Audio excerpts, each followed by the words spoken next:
I greet you all in the name of Jesus Christ. Today, my task is simple.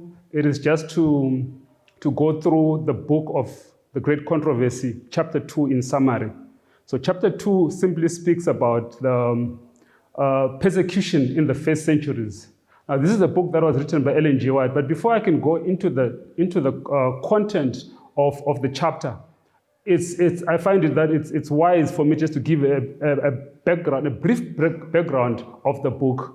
Now, the book Great Controversy, like I said, was written by Ellen G. White, and when she wrote this book, it was so dear to her, and the devil knew the impact that the book was going to have. So when she was writing the book, she felt she was attacked by the devil to a point that she nearly died. And later on, she says that the devil wanted to kill her so that this book will not go out. When the book was done, it delayed to go to press just because the devil was still fighting the book. And then later on, she writes and she says, this book, above all of her books, must be scattered like the leaves of autumn. So it's of paramount interest that we look into this book, that we understand this book, so that we may understand what the book is all about, so that it can give us a better view and understanding of the great controversy between good and evil, and so that we can be able to be well prepared for the second coming of Christ. So as we go into the chapter 2 begins with Christ. It's a prophecy. Jesus Christ on Mount Olivet talks about the prophecy that the church was going to go through persecution after he was gone. And so as time went on, persecution began with Nero. Nero persecuted the Christians just after the death of the Apostle Paul. Now, what was the problem, or what was the issue? The issue was that the Christian church was growing in leaps and bounds, and the devil was not happy about this growth. And so he arose people like Nero, and they persecuted the church. And when persecution went on, the issue was that the church was supposed to die.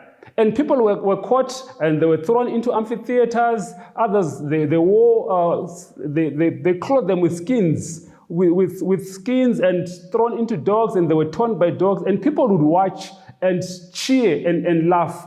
And then after that, we realized that the people of God stood firm, and they said, we will not go down with this. We will keep our allegiance to God, the maker of everything. And there were others died, others lost their lives, others ran away, they lived in dens, in caves, but they still stood on the principle of God. When persecution ended, we realized that after persecution ended, there came deception. The devil uses two things, persecution and deception. Usually he begins with deception, but this time around, he used persecution first because the church could not be deceived. So when persecution ended, deception came through, and the church and idolaters came into the church. When they came into the church, they brought idol worship, and the church and idolatry came together. And this weakened the church, but God's people still stood for the truth and showed their allegiance to God. And after that, we realized that even when the church was going through this persecution, even and after the persecution, the church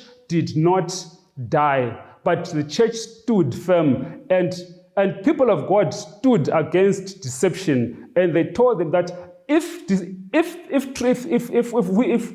church could be under persecution and under deception, they were going to stand for the truth and stand for the truth alone, even if it meant losing their lives. So this teaches us that as we go forward, these things are going to come back again. Persecution is just ahead of us, but we must not be afraid, because even in persecution, God will still be with us, and we will sail through until he comes again. May God richly bless you.